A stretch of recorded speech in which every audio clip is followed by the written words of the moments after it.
بسم الله الرحمن الرحیم. شروع کوم په نامه د هغې پاک ذات چې ډیر بخښونکی او مهربانه دی. د انګلیش ټو پښتو لرننګ ټولو زده کوونکو د کلاس د شروع کېدو نه مخکې ټول زما سلام واخلئ او بیا وروسته د سلام نه وروسته بیا د کلاس شروعات وکئ. نن ما سره په دې کلاس کې د انګلیش 10 جوړه ټکي دي. نو 10 جوړه ټکي شو پورا 20 د انګلیش ټکي. او دا نن کلاس تاسو یقین وکئ ډیر زبردست کلاس دی، تاسو د طبع کلاس دی. که تاسو چرې دا کلاس تر اخره پورې وګورئ نو زه پوره امید کوم چې په دې کې به له تاسو نه یو هم داسې ټکی خطا نشي چې تاسو به زده نه کړئ. د دغه کلاس شروع به زه د دې ټکي نه وکم. اول چې مونږ سره کوم ټکی دی په دې کلاس کې هغه دی بوک. بوک خو تاسو ټول پیژنئ چې دا وایي کتاب ته. کتاب کاپي په څه کې چې مونږ سبق وایو، سټډي کوو، مطالعه کوو، دې ته مونږ په انګلیش کې وایو بوک. This is my book. د دې به تاسو ته زه مثال هم درکوم چې تاسو په دې باندې پوره پوهیږئ.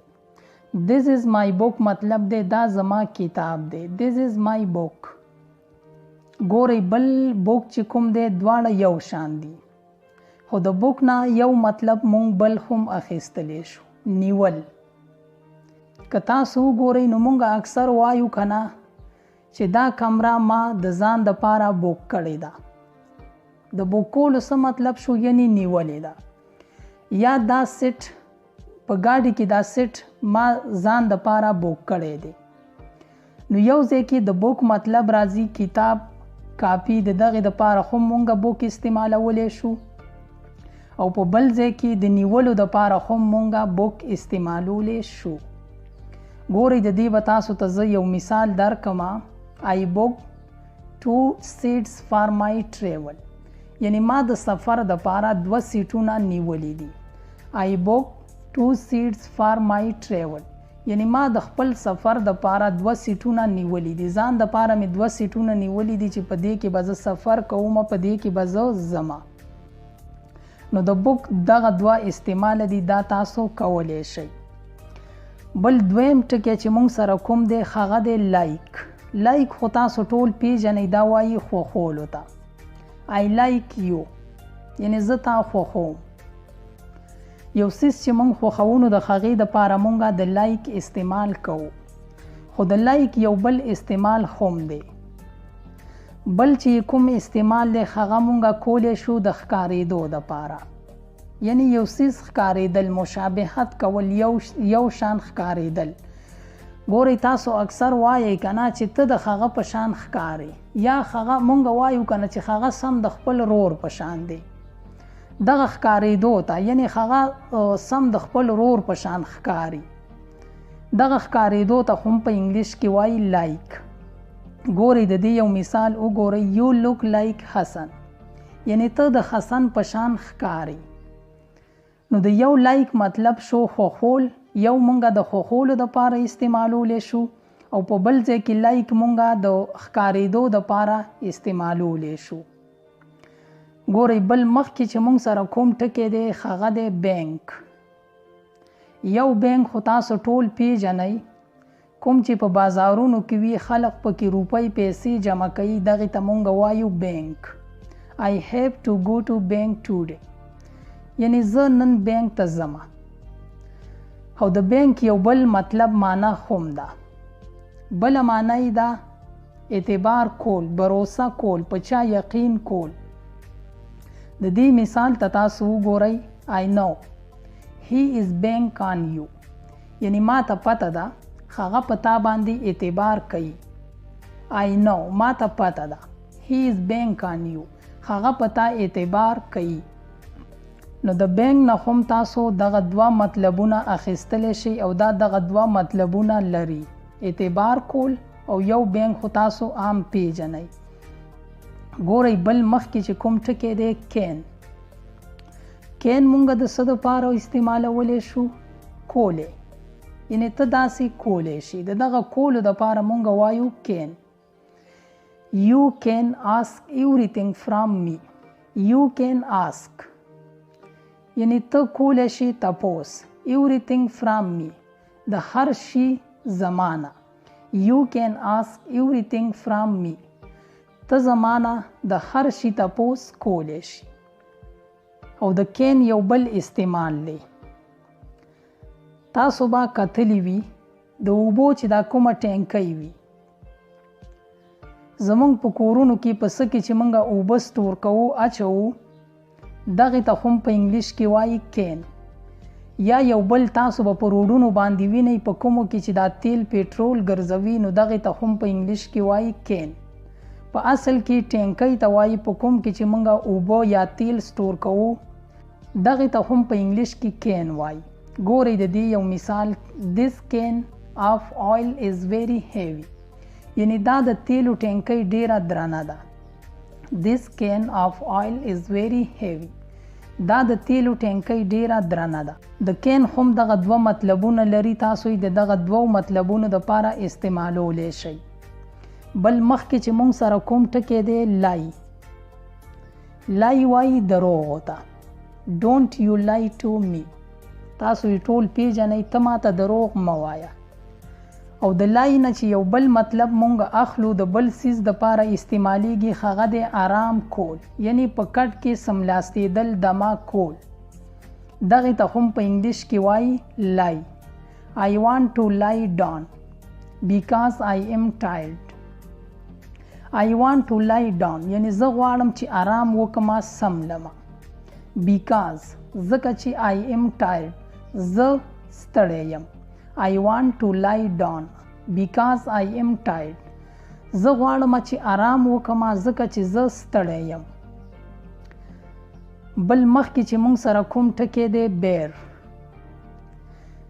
یو بیر ډیر عام دی برداشت کول. یو سیز برداشت کول.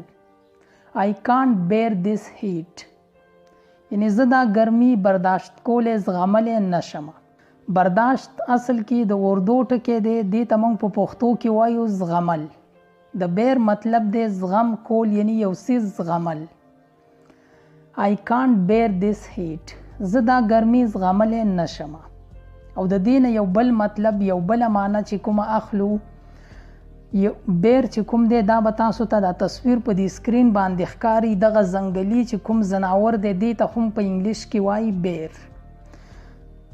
خو د دې ځنګلي ځناور نوم ماله په پښتو کې نه راځي. که تاسو چاله درځي نو تاسو کولی شئ چې موږ ته په کمنټ کې په پښتو کې د دې ځناور نوم ولیکئ. خو البته تاسو د دې ځناور ته هم په انګلیش کې بیر ویلی شئ یعنی دې ته بیر وایي په انګلیش کې. I saw a bear in the jungle ما په ځنګل کې بیر ولیدو. I saw a bear in the jungle ما په ځنګل کې بیر ولیدو. صحیح شوله. د بیر هم دغه دوه مطلبونه دي. یو وایي برداشت زغم کولو ته او بل وایي ځنګلي ځناور ده. تاسو یې چې وینئ دې ته وایي بیر. بل بلاړ شو مخکې چې کوم ټکی دی لایټ. لایټ وایي رڼا ته. دا بلب چې کوم وي که نه دې ته په انګلیش کې وایي لایټ. It's too dark please switch on the light for me. It's too dark یعنی دا ډیره تیاره ده. پلیز مهرباني وکړه سویچ آن د لایټ فار می زما دپاره لایټ آن کا یعنی بلب آن کا. ګورئ او د دې بل لایټ چې کوم دی د دې مطلب دی سپک یعنی لایټ مونږه د سپک سیز دپاره هم استعمالولی شو یعنی د یو سیز وزن چې کم وي د دغې سپک دپاره مونږه په انګلیش کې لایټ ویلی شو. لایټ دغه معنی هم لري. یو مثال ته یو ګو. this can of oil is very light یعنی دا د تیلو ټینکی ډیره سپکه ده یعنی د دې د تیلو ټینکی وزن نشته دی ډیره سپکه ده. this can of oil is very light دا د تیلو ټینکی ډیره سپکه ده. ګورئ مخکې ټکي ته وګورئ kind. kind وایي نرم زړه ته نرم دله ته. my mother is very kind زما مور ډیره رحم دله ده یعنی د رحم زړه واله ده. او د کایند یو بل معنا مطلب چې کوم دی قسم یعنی په بازار کې ډیر قسمه هر څه ملاویږي. دغه قسمونه ته وایي قسم ته وایي کایند. what kind of shoes you like یعنی ته کوم قسم بوټان خوښوي. په بوټانو کې خو ډېر قسمونه وي که نه، دغه قسمونو ته په انګلیش کې وایي kind. What kind of shoes you like؟ یعنی ته کوم قسم بوټان خوښوي. او بل موږ سره چې مخکې ټکی دی لوز. لوز وایي له لاسه ورکول، یعنی یو څیز د لاسه ورکول ضایع کول. Don't lose your way، یعنی خپل وزن مه ضایع کوه، خپل وزن له لاسه مه ورکوه. او یو بل لوز دی، د دې دواړو په ویلو کې څه فرق نشته دی، دواړه یو شان ویلی شي، خو د دې په سپیل کې هم فرق شته دی. یو LOSE دی او یو LOOSE دی. نو دا LOOSE چې کوم دی دا لوز وایي سسته، ډیله ته. This shoes is very loose for me، یعنی دا بوټان زما د پاره ډیر سست دي، یعنی زما په خپو کې ډیر کولاو دي، ډیله دي. دغه سست ډیله ته هم مونږه په انګلیش کې ویلی شو لوز. This shoes is very loose for me، دا بوټان زما د پاره ډیر سست دي. ګوره یو بل اخیری ټکی چې مونږ سره پاتې شو هغه دی ویل. ویل مونږه استعمالو د به دپاره، د را روان وخت دپاره. کله چې یو خبره کې مونږه به کوو که نه، د هغې دپاره مونږه ویل استعمالو. که زه تاسو ته ووایم چې I will go to college tomorrow، یعنی زه به سبا کالج ته ځمه، د دغه به دپاره د را روان وخت دپاره مونږه ویل استعمالو. او د ویل یوه بله معنا مطلب هم دی. مطلب یې دی وصیت کول. وصیت خو به تاسو پیژنئ که نه، او که نه یې پیژنئ ګورئ په دې مثال کې یې وپیژنئ. This is my grandfather's will، دا زما د بابا وصیت دی. This is my grandfather's will، دا زما د بابا وصیت دی. نو ویل تاسو د دغه دوو معنو دپاره استعمالولی شئ، یو د را روان وخت دپاره او بل د وصیت کولو دپاره. هم په دې ځای باندې به د دې کلاس اختتام وکړو. زه پوره امید کوم چې د دې نه به تاسو ډېر څه نه چې دا به تاسو ټول زده کړي وي. بیا به راځمه د یو بل کلاس سره، که ژوند وي ما هم په خپلو دعاګانو کې یاد ساتئ، او تاسو چې هم چرته یئ الله مو ښاد آباد او بریالي ساته.